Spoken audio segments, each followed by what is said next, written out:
Hi, everyone. Welcome, and thank you so much for joining us today for the Professional Development Series presentation, Compassionate Leadership, Diversity, Equity, and Inclusion. The Duluth Chamber is really grateful to provide this offering free of charge to our chamber members because of the generosity of our sponsor, the College of St. Scholastica Stender School of Business and Technology. So before I go ahead and introduce our speaker, I would like to invite Rick Revore, the Dean of Strategic Development and Professor at the college, to say a few remarks on behalf of the Stender School of Business and Technology. So go ahead, Rick. Yep. Thanks, Chris. I'd like to thank the Chamber team for offering this series, and the Stender School of Business and Technology is delighted to sponsor it. 2 years ago, we named our Business and Technology School in honor of Dr. Bruce Stender to recognize his impact on our region through his leadership in many organizations. Quick St. Scholastica update. We're launching a new Master's in Healthcare Administration degree and a new Master's in Nonprofit Leadership next year. And yesterday, we announced that we're kicking off a fundraising campaign to build a new student center, which is we're very excited about, and also to raise money for scholarships. Finally, thanks to our speaker today, Dr. Jordon Johnson. Perfect. Well, thanks, Rick. We're really grateful to have you sponsoring this series, and I'm happy to announce that the Stender School of Business and Technology will also be sponsoring our 22 series. So keep apprised for that. But at this time, I'm really excited to introduce our speaker today, Jordon Johnson. Jordon is a researcher, educator, and community health leader serving as the executive director of Lifehouse. He was born and raised in Duluth, spent 15 years in New Mexico, and we're happy to have him back in our community.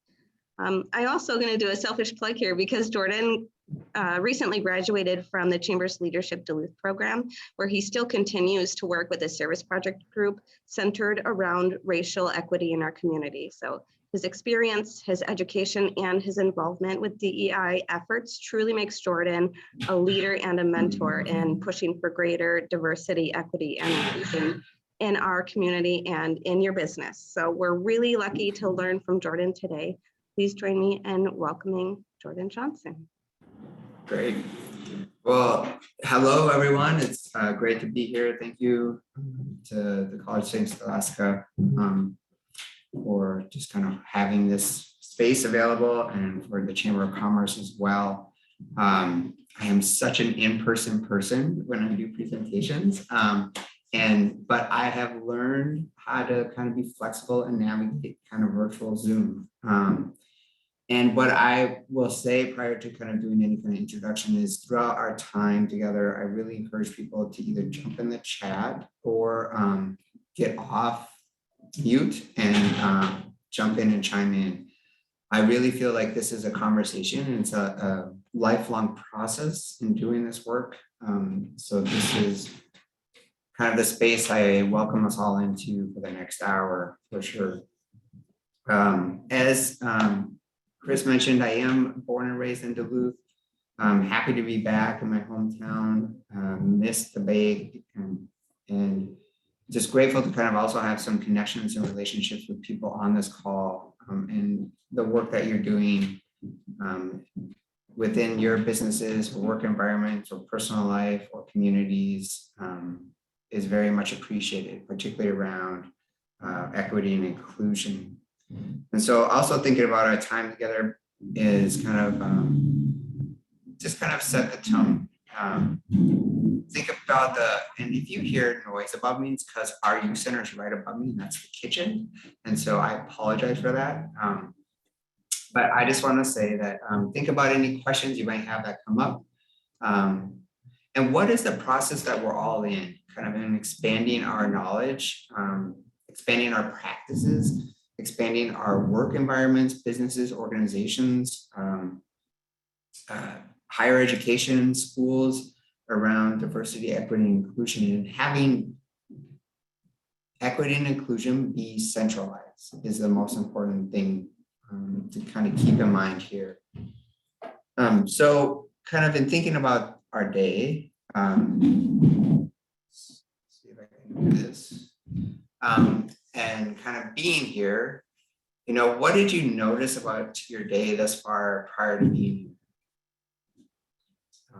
And just take a few minutes, and then what are your thoughts at this particular moment?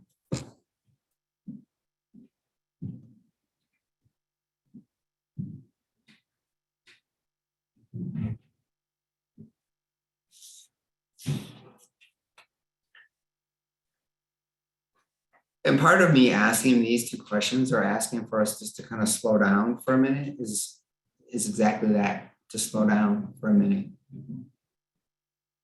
It's to kind of take notice, be attentive to,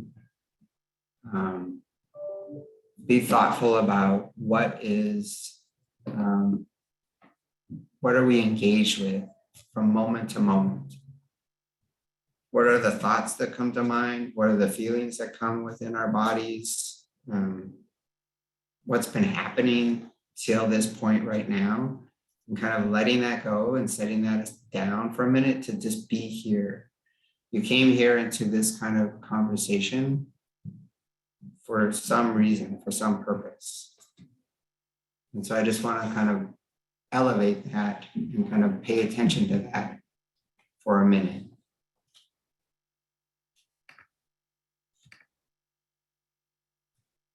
So it's important for me also to think about language, and words are really powerful. And so I want to kind of have a few working definitions of what is compassion. To me, in thinking about compassion and the compassion for the people we work with, and depending on your place of employment or the communities you're engaged with or the work you do out in other areas of your life, compassion isn't being able to kind of be with someone or in a situation without judgment to the best of our ability. It's about kind of creating this holding space for what needs attention. And it's not about fixing something. I'm not interested in fixing things. And this is why I think around the work around diversity, equity, and inclusion, kind of really thinking around the community we live in is 89% white. And a lot of white supremacy, white culture, this historical aspect come in place throughout our generations. And I just want to draw attention to, compassion isn't about kind of going out and necessarily needing to fix anything. It's not the same as sympathy and empathy. It's not about having a pity, or it's about seeing strengths. It's about seeing others and keeping our focus on the strengths. And it's about being a relationship to me in so many ways. And so just kind of be mindful of that. Oops, I went one. I'm still learning technology. So, and then leadership, and thinking about leadership. And we all have different kinds of leaderships, and there's different kind of styles of leadership, and I am aware of that. So when you're kind of thinking about yourself and who you are and the work you do, what is leadership? You know, it's about having a vision.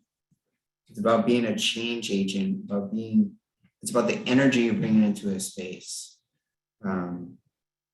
It's also about kind of being able to have a way to plan and process and organize. And so I think of myself as very much about servant leader, like I'm a servant leadership.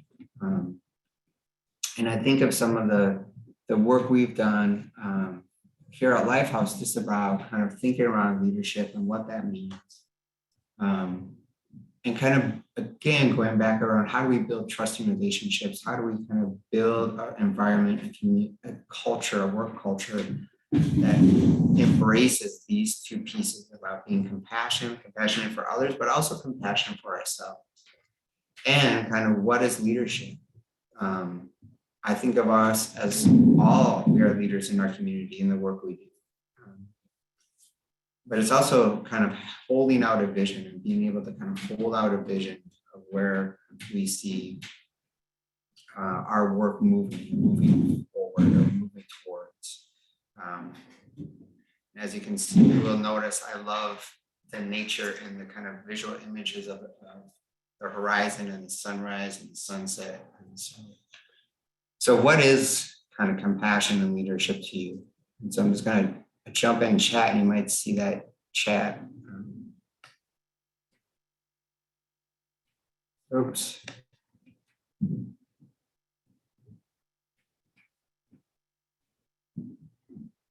Yeah, so thank you all for sharing those pieces.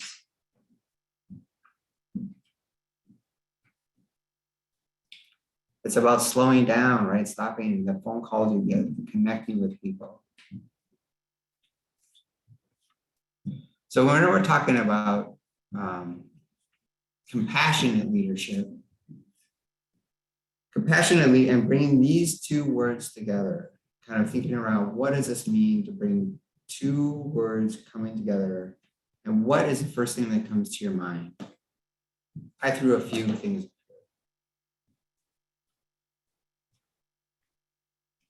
And again, you can welcome to jump off mute and chime in, or you can put them in chat.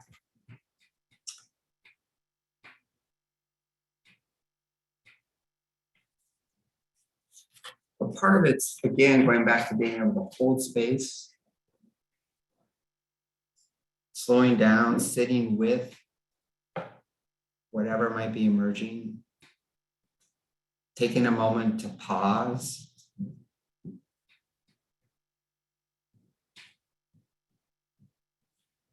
The other piece that happens especially when we're doing work around diversity, equity, inclusion, and I think there's just this charge in so many ways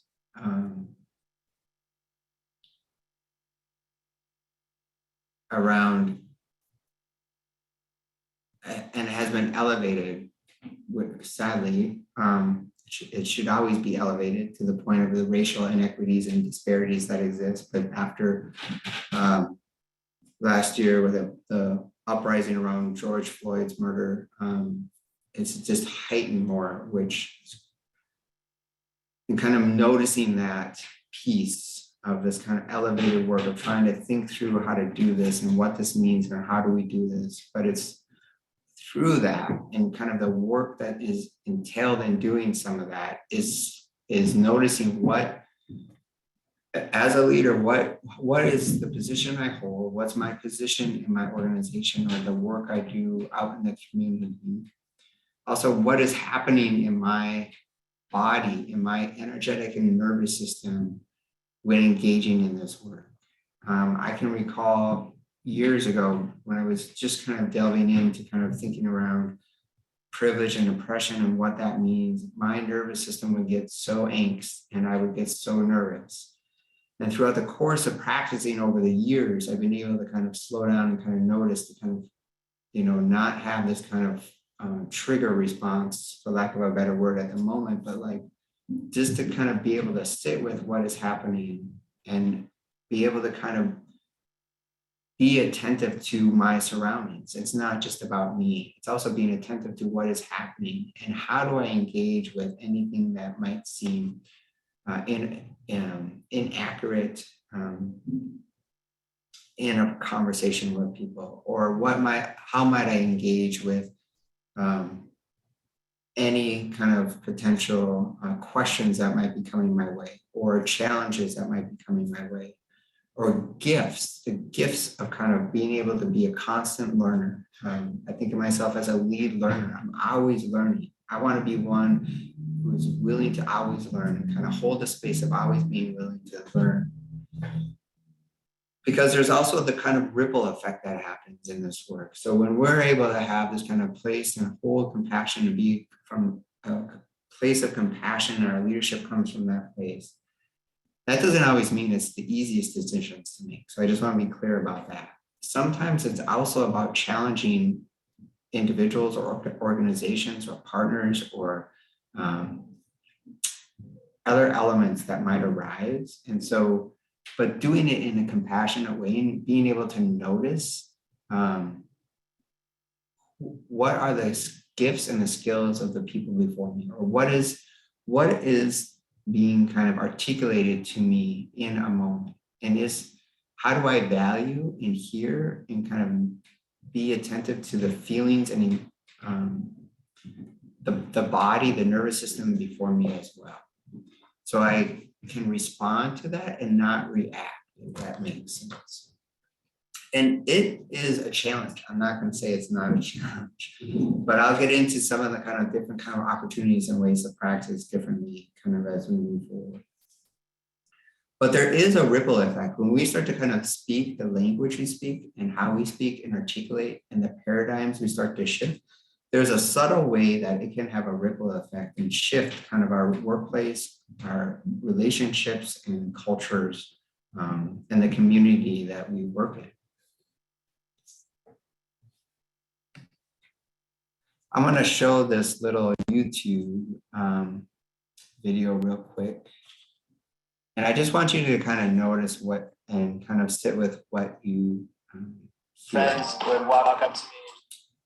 Hold on, let me skip the ad real quick.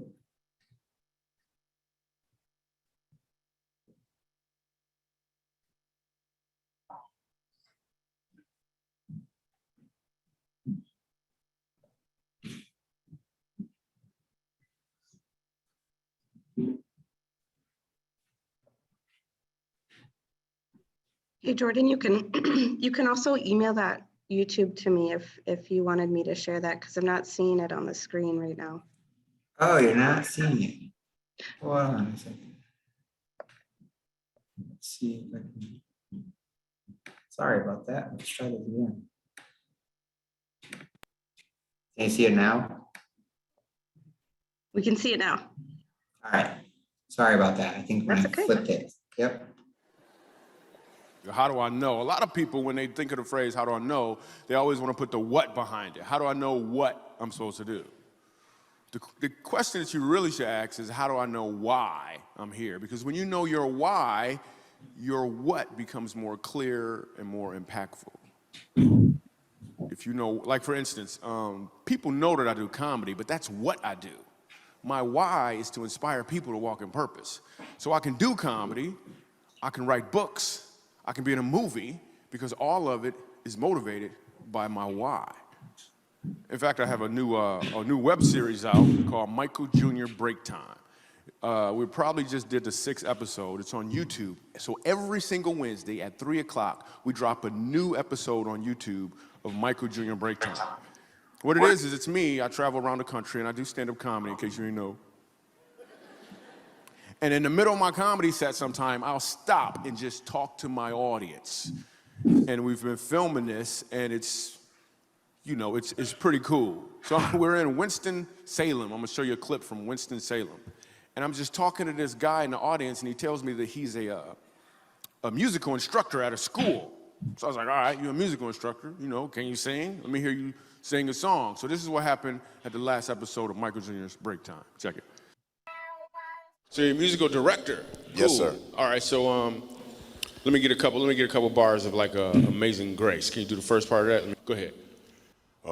Amazing grace, how sweet the sound that saved a wretch like me. Wow. That bro could sing, you know what I'm saying? All right. Now, you should give me the version as if your uncle just got out of jail, you got shot in the back when you was a kid. I'm just saying, let me see the hood version real quick, if you know which version I'm talking about. Just see if that exists. Let me see what you got. Amazing grace, how sweet the sound that saved a wretch like me.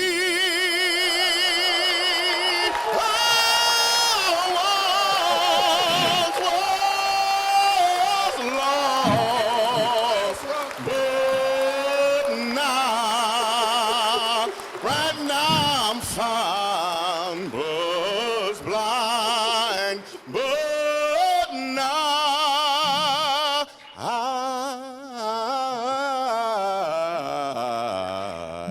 I see.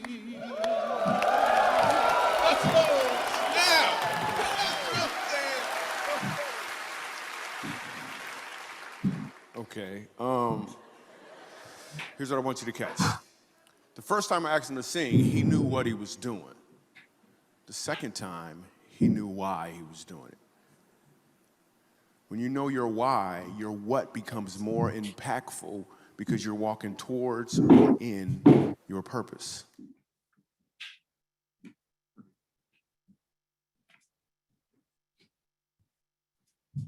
So I just want you to take a minute and think about, what did you notice? What did you see?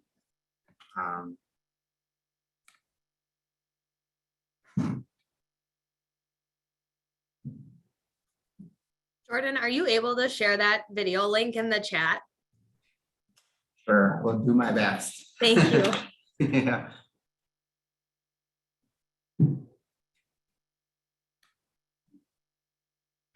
I guess I can chime in too. I was going to Yeah. say the words were the same, but the second time was more moving, bigger smile on my face, almost brought me to tears. The feeling was so different because the impact was different. Right. Oops.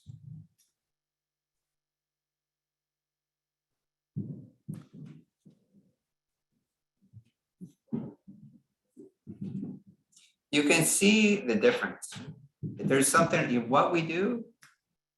We know what we're doing, like what, there's a reason behind doing the work around diversity, equity, and inclusion. There's intense focus around that. But why are we doing it? What is it? What's for us?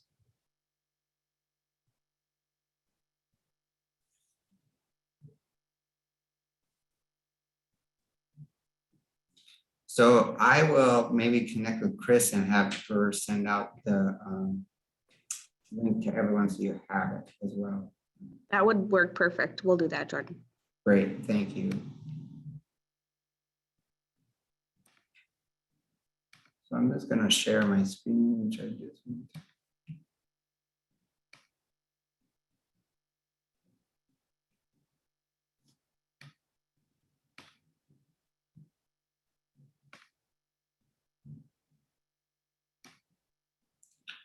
So when we're talking about diversity, equity, and inclusion and doing this work together, it really is, it's complex and it's simple, which seems counterintuitive in so many ways.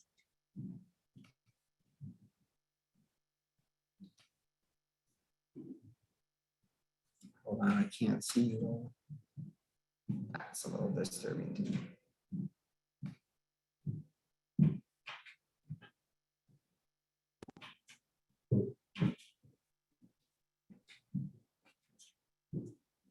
Again, it's kind of learning to be and sit with attention, but also to kind of be with your voice, whatever that voice is.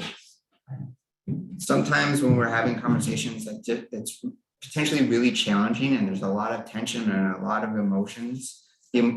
That's okay. That's the beauty of this work to me in so many ways. It can be messy, but it can also be really a way to kind of tune in to not only ourselves, but to other people. Individuals want to be heard in so many ways. There's this kind of sense of like truly learning to listen to what's happening. And it's not just the words that come out of somebody's mouth. It's about the kind of nonverbals that exist. The ways kind of interacting, kind of being with somebody in a space to hear what is truly going on. I think of it as almost kind of like standing in the fire in many ways, but being able to stand there and know that you will get through it. The other piece around this work is I want you to know that you're not alone. Like there's people on this call that you are probably have a connection to, happy to have conversations with you at any time, and that many of us are working through this work. And there's a way that we can do it together so it doesn't feel so isolating. diversity, I mean, there's many aspects and facets to doing equity and inclusion work. And part of it's around kind of just thinking around the practical processes within your environment and organizations. It's also thinking around the personal components that come up and the interpersonal aspects that come up. So kind of,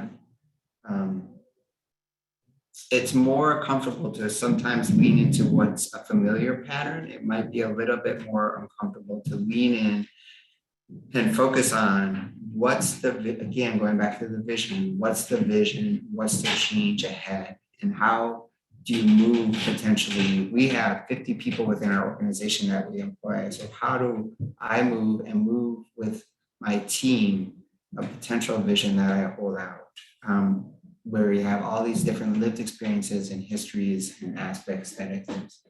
But the focus, again, for me, in thinking around our work is our community and what's in the higher good of our community. And it's be able to face it honestly and openly. And with kind of integrity and vulnerability.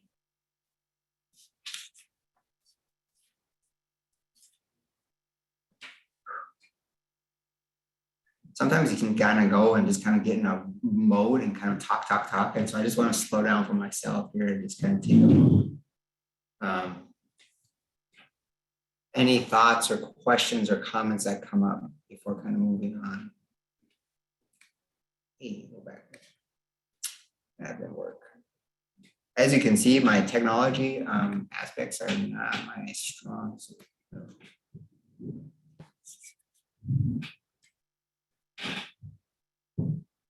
But if I think of coming in and kind of thinking around centralizing diversity, equity, inclusion work and having that be the central focus. I also think around the piece that came to mind, particularly in thinking for us in our organization and then coming forth and being with you all.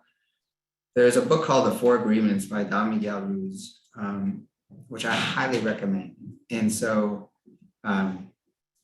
these are the kind of the 4 agreements that can be put in place as a starting point. And I'm not going to go super in depth with them, but I want to touch on them because I think as we think around equity and inclusion in our region or in our community, it's often easier to kind of think around what's happening out there, like outside externally, as opposed to kind of just taking a moment and focus on what's happening within us, which is actually going to move what happens externally because we have these relationships, whether with our coworkers, whether with our community members, partnerships, and the work that we do. So be impeccable with your word. And this is where I go back to the kind of piece around kind of breaking down even compassion and leadership. And when you kind of think around the power of words, words are very powerful. And the beauty of it around being impeccable with your word is you have the opportunity to kind of create it. You have the opportunity to kind of shift the conversation or shift the kind of frame of thinking. So for instance, I was on a conversation earlier just around Lifehouses working with homeless youth, 14 to 20-year-olds, right? I said, what if we start to not use the word homeless? What if we start to think around working with people who are in transition? It provides a whole different way of thinking around the young people that we're working with. There's a history and a stigma that it's attached sometimes and often to homelessness, and there's assumptions that are made. But if we started speaking differently, started speaking in a way where we recognize people are in transition, it provides a different kind of vision and focus ahead.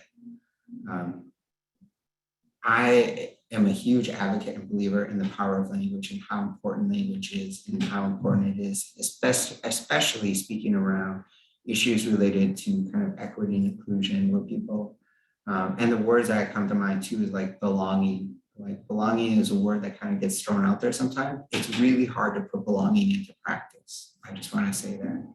And so the reason I haven't brought it into this conversation is because I I still feel like I'm still kind of a work in progress on how to articulate my thoughts around that word. But it's such a beautiful and powerful word. But it's important to be impeccable with your word. And our words mean something, they say something, they articulate something. The other agreement number 2 is kind of don't take anything personally, which is sometimes really challenging, especially when you might be a leader and you are the one who becomes the potential target of frustration, of anger, of questions, of kind of bumping up. But it's important to kind of let that kind of move through you and let it kind of move out. And this is where it's about being compassionate. Compassion comes into not only a person or people who are having conversations with you or engage with you, but also being compassionate with yourself. I'm not perfect. I don't have all the answers. I don't recognize that claim that I do. Again, like I said, I'm a lead learner, trying and willing to be open to learning, willing to listen and hear. And I do my best not to take things personally. Taking things personally means I've made it about me. And so it is not about me. So I don't want that assumption to come in to play for myself. And so that's where that kind of idea or agreement comes into place. The third agreement that is discussed is kind of thinking around don't make assumptions. I'd also recommend Brene Brown's work around Dare to Lead. I know there's been some workshops around vulnerability that have been part of the series in the Chamber series. But one of the things kind of what I appreciate around this agreement is when we make assumptions, there's kind of this belief that comes in subconsciously that they are true, and it's not necessarily the truth. And so misunderstandings arise, which creates kind of drama, unnecessary drama at times. And so do your best not to kind of make assumptions, but to kind of sit again, kind of be and sit in the center of whatever might be emerging, and keeping yourself open to what's happening without creating assumptions. Brene Brown talks about the idea of like sometimes we create stories, like all of a sudden there's a story and a narrative that gets created and you can start going down the story. And that might not even be anything what's happening, but somehow I've created this story in my head about the situation. And so which interferes with how I might respond to kind of what's in front of me.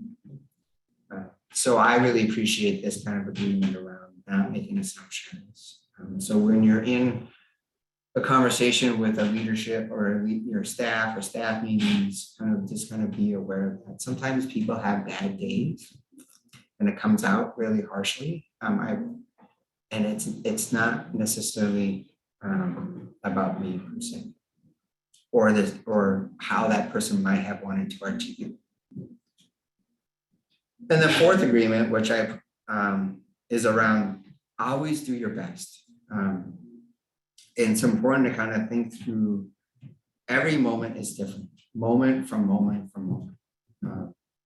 It can change. And it interrupts the kind of this idea of kind of saying, I'm always doing my best, not to use it as this is a careful piece, not to say, but I'm doing my best as an excuse, but it can interrupt judging yourself.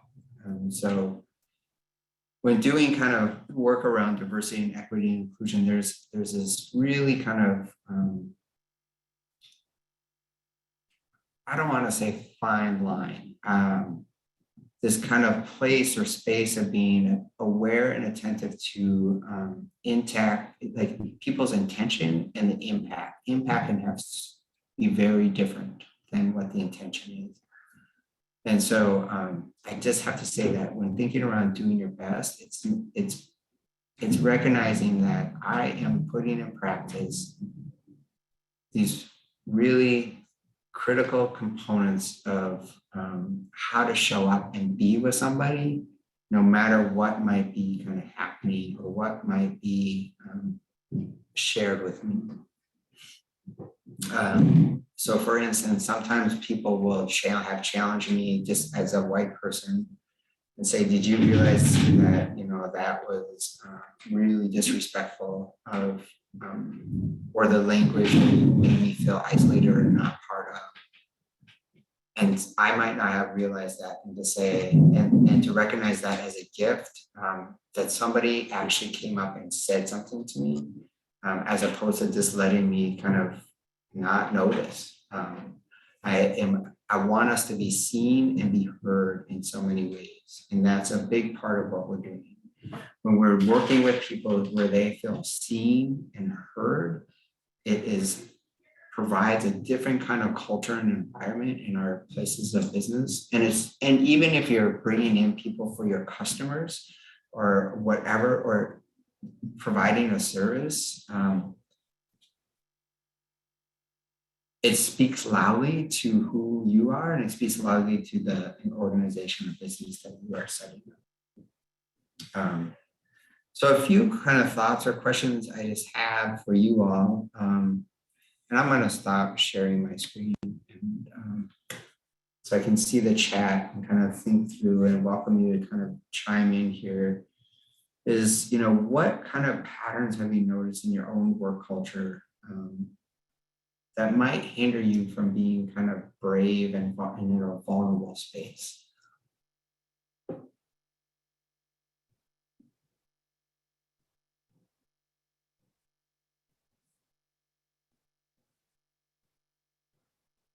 So, because many cameras are off, I can't see you, and I would love to see you.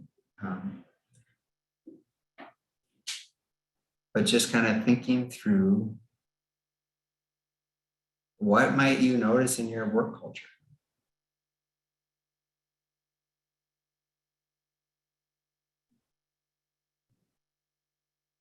Sometimes it's hard to unwind the mindset of it's always been this way, or it's always happened this way, especially with leaders that have been a part of an organization for 25, 30 years. So I think depending on your relationship with people, I think that's what this always comes back to. Challenging and questioning things in the right way comes back to relationship. And if you don't have that relationship, it can sometimes almost be harassing some people. So I think the way we've always done it, reason people hold back, I think, sometimes in my organization. I appreciate that. And I think that's a really important piece. It's kind of, again, goes back to falling in familiar. Like, this is a familiar pattern, and this is what's always been done. Well, that it hinders moving forward. It hinders the process of moving forward. And so how do we interrupt? Just that is a big thing to interrupt. It kind of shuts down the possibilities of what might come and what might be. And so I appreciate you bringing that forward, Amanda. Because it's comfortable. What's familiar is comfortable. Change is a different thing, right? And always being in constant change is part of doing diversity, equity, and inclusion. That's part of it. It's always changing. It's always being in relationship. It's always moving. It's always in motion. Yeah, we like to say the quicker you can get comfortable being uncomfortable, that's better. So it is always changing. Like, just being uncomfortable. That's the way it is. Right.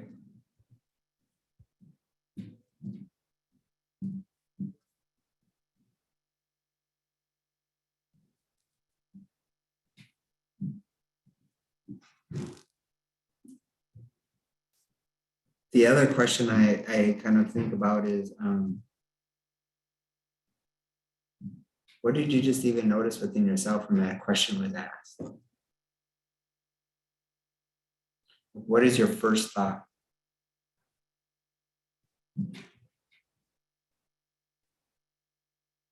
And again, the chat's available over there.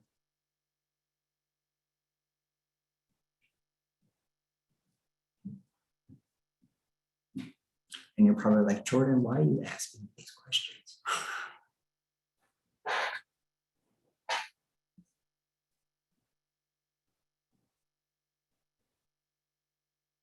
Jordan, can you repeat the first question again, please? Yeah, so what is the patterns? What are patterns you've noticed in your kind of work culture that might hinder you from engaging with a kind of brave and vulnerable space?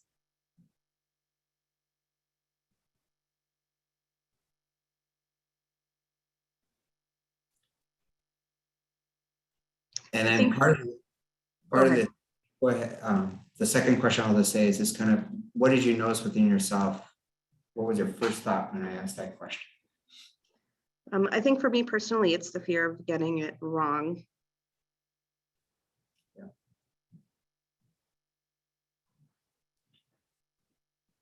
So that underlying fear, I appreciate bringing that because that's a key piece. There's this underlying fear that somehow I'm not going to do this right. And that goes back to so much of the work around white culture. Whiteness is around doing things right. There's a right way to do it. And it hinders kind of moving forward. So recognizing it's about moving through the fear, right? And that there's no right way, wrong way to do it. We have to be thoughtful about how we're moving forward, but can we move forward? And again, I go back to, it can potentially get really messy and tensions might arise, but if we don't get into the mess and the tensions, it's stagnant in so many ways. And that's so where I feel like in so many ways stuck in this kind of mud, and if we got to move through the mud. And it's going to take a while, but I'm all about it. Let's get in there and go, because we're only going to move our community forward in so many ways. So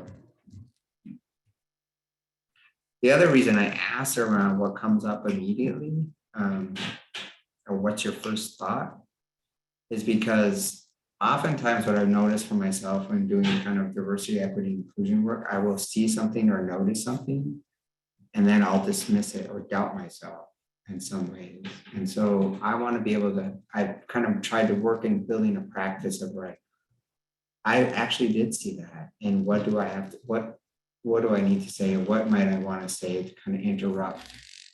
And I think going back to yours, Amanda, like we've always done it that way. That's a thing I hear often, right? And it's like, well, we don't have to do it that way. But how do I interrupt that?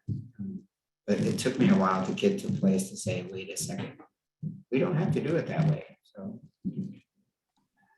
Jordan, this is Laura. Can I share a story? absolutely.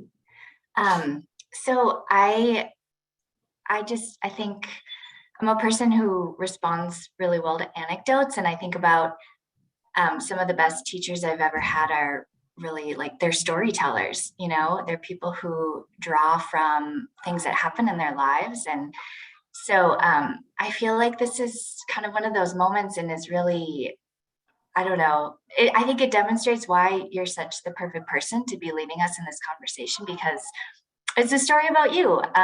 So Jordan and I were in Leadership Duluth together last year, and we became really close working on our service project together, which was ultimately, it had two components. So we were proposing some revisions to the Leadership Duluth curricula, really trying to get this steering committee to think about how we could integrate EDI holistically into every single session. And so that was one component of our project, but then we also partnered with an organization here in the Twin Ports. They have a presence in the Twin Ports and they have a presence on the Iron Range called the African Heritage Hub, to help them host a healing summit that Jordon actually opened up Lifehouse's space for them to be at just in October. So we would come together, every month, and we'd talk about our service project and the direction we wanted to go in. And during one of these conversations, I got cut off. Someone started to talk over me, and this happens a lot. I think it happens a lot to women. We know that it happens to people of color. And there was no malice or ill intent behind it, but Jordan, in that moment, he recognized it and he named it, and he said, "Oh, I'm sorry, I don't think Laura was done talking."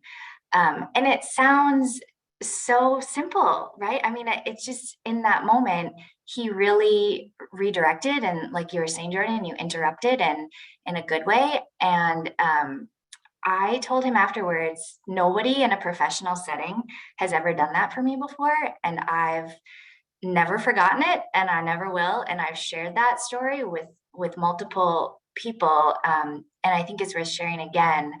And again, it's one of those little things, but I think the little things are the big things. And so maybe you can take that as a lesson back to your organizations and back to your personal circles, that just that really simple, I'm going to make space for this person to continue their thought.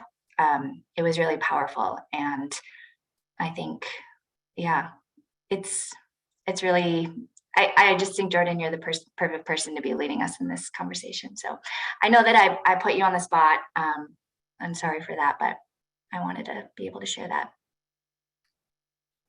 Thank you, Laura, for sharing. Yeah, I remember that moment as well. So, and those are very important moments. But it would be interesting to take a poll, and I don't want to turn this into a gendered thing, but to just, how many women in professional settings have been talked over, and how many people took a moment to say, wait a second, this individual wasn't done finishing their thought. I feel like the majority of the folks who are on this call would say that's never happened to me before. No one has ever interrupted me getting interrupted. And so I think that was a really meaningful, huge example that you set for the folks in that room.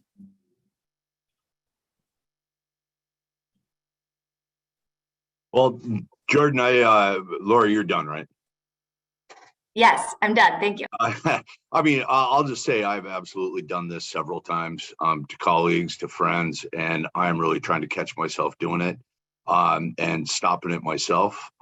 So I'm guilty, but at least I'm aware and trying to fix it. So I'm glad you brought that up, Laura, because I mean, it happened just in a staff meeting last week.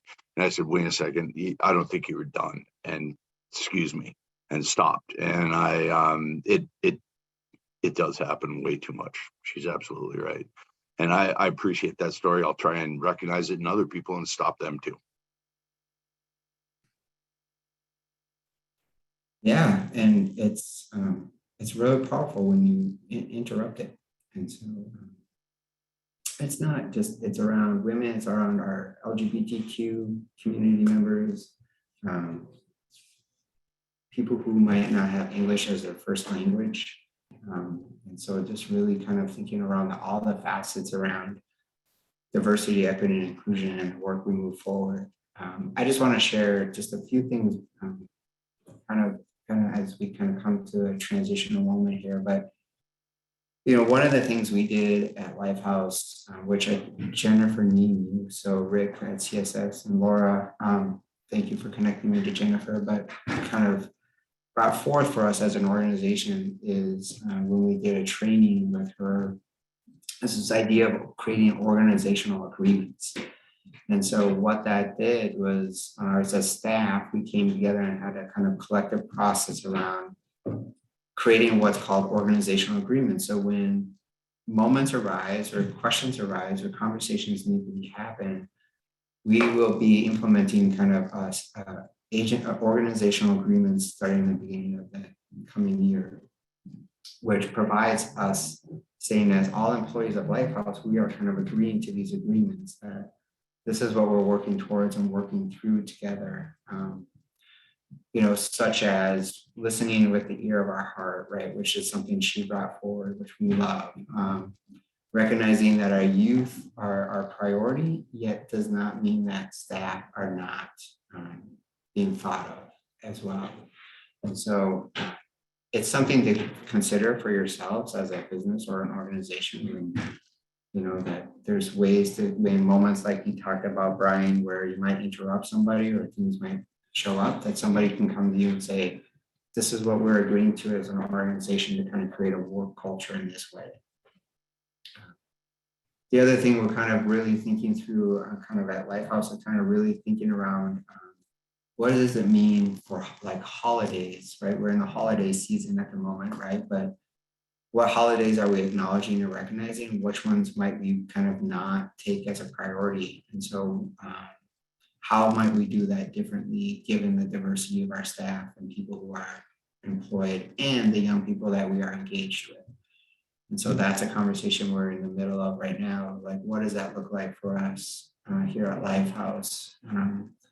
Can we acknowledge and honor Indigenous Peoples Day or Juneteenth as opposed to July 4th kind of thing? So I think those are some of the kind of practical ways and kind of thinking around just how do you set up a structure of work culture that might look differently that we can do in many ways. And I recognize everyone's in different places in their organization, so it might be a little bit more different, but just some things to think about, kind of carrying forward from this kind of conversation. So, and then I'm just going to share my screen. I just want to kind of recognize too that in May of 2022, this is just the thought, you know, what might you integrate into your practices, kind of moving forward from this conversation. But I just want to say thank you. But also in 2022, the White Privilege Symposium, which is a larger conference. There's a White Privilege Conference that's happened for over 25 years. Will be coming to Duluth this May 2022. Happens on a Friday, Saturday. And then the conference we are looking to bring in the coming years. But it's a great way to kind of deepen our work around this and encourage your businesses or employees to kind of attend if possible. And I will kind of keep the chamber informed as it kind of gets finalized. But I just want to kind of put this in your hopper that there's opportunities ahead to continue doing this work together and continuing to delve in deep around making sure we continue to build relationships, continue to build our connections with one another and understanding around this work together. And that we are not alone in it. So that's what I have for you this afternoon, and appreciate all you coming and taking time with me. And feel free to reach out anytime or stop by, and welcome to have a conversation at Lifehouse. So, Jordan, thank you so much for presenting today. I'm going to leave this open in the event you had any questions for Jordan. You're welcome to pop on video and go ahead and ask. Otherwise, feel free to share it in the chat. But thank you so much for presenting. Thank you, Rick, for your sponsorship of this program. And we can all do better. So let's keep the conversations going. And I really appreciate it. thank you, Chris. Thank you. Thanks, Jordan.